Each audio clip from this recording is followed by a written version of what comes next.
Assalamualaikum warahmatullahi wabarakatuh.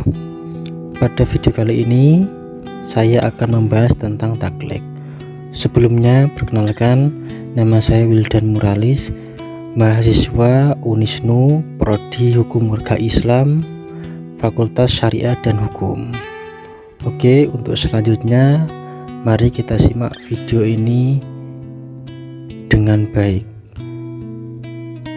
Taklek menurut Imam Al-Ghazali dalam Al-Mutashifa adalah taklek adalah menerima suatu perkataan dengan tidak ada hujah, dan tidak ada taklek itu menjadi jalan kepada pengetahuan atau keyakinan, baik dalam secara urusan usul maupun urusan furu.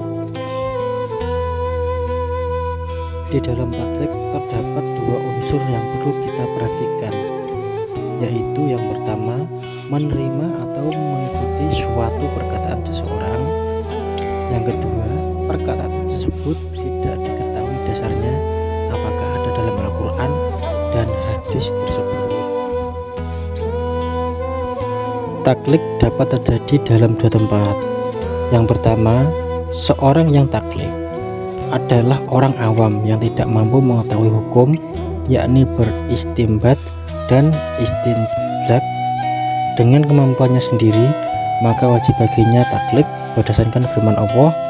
Maka bertanyalah kepada orang yang mempunyai pengetahuan jika kamu tidak mengetahui.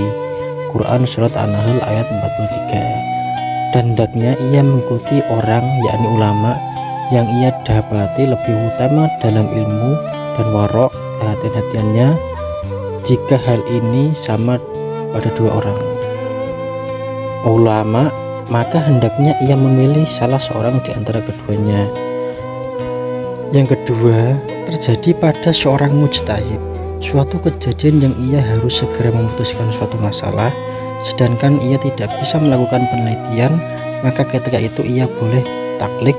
Sebagian ulama mensyaratkan untuk bolehnya taklek hendaknya masalah yang ditaklek bukan dalam usuddin, pokok agama, akidah yang wajib bagi seorang untuk meyakininya, karena masalah akidah wajib untuk diyakini dengan pasti, dan taklek hanya memberikan faidah. Taklek ada dua jenis, yakni taklek yang umum, seorang yang berpegang pada suatu mazhab tertentu yang ia mengambil rusuh-rusuhnya dan azimah-azimahnya dalam urusan agamanya, dan para ulama telah berbeda pendapat dalam masalah ini. Di antaranya mereka ada yang berpendapat wajib hal tersebut dikarenakan menurut mereka pada orang-orang mutakhir memiliki udzur tidak mampu untuk berjihad. Di antara mereka ada yang berpendapat haramnya hal tersebut karena apa yang ada pada dari keharusan yang mutlak dalam mengikuti orang lain selain Nabi Muhammad SAW. Taklek yang khusus, seorang yang mengambil pendapat tertentu dalam kasus tertentu, maka ini boleh jika ia lemah atau tidak mampu untuk mengetahui yang benar melalui ijtihad, baik yang ia lemah secara hakiki maupun dengan kesulitan yang sangat.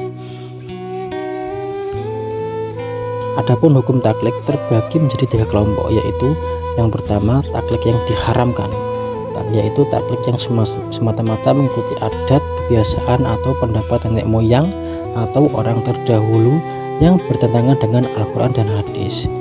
Selanjutnya yaitu taklek yang diperbolehkan, taklek kepada seseorang mujtahid dalam hal yang tentu diketahui hukum Allah dan Rasulnya yang berhubung dengan persoalan dan peristiwa,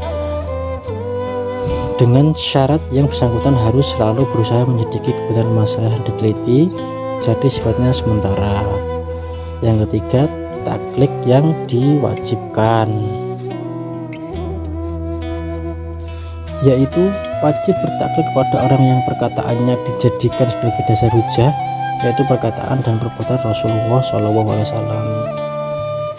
Kesimpulannya adalah taklek adalah mengambil kesimpulan dari perkataan orang lain tanpa dalil. Taklek ada tiga hukum, yaitu taklek yang diharamkan, yang dibolehkan, dan taklek yang diwajibkan. Sekian video dari saya. Apabila ada kekurangan, mohon maaf sebesar-besarnya. Dari saya, akhirul kalam, wassalamualaikum warahmatullahi taala wabarakatuh.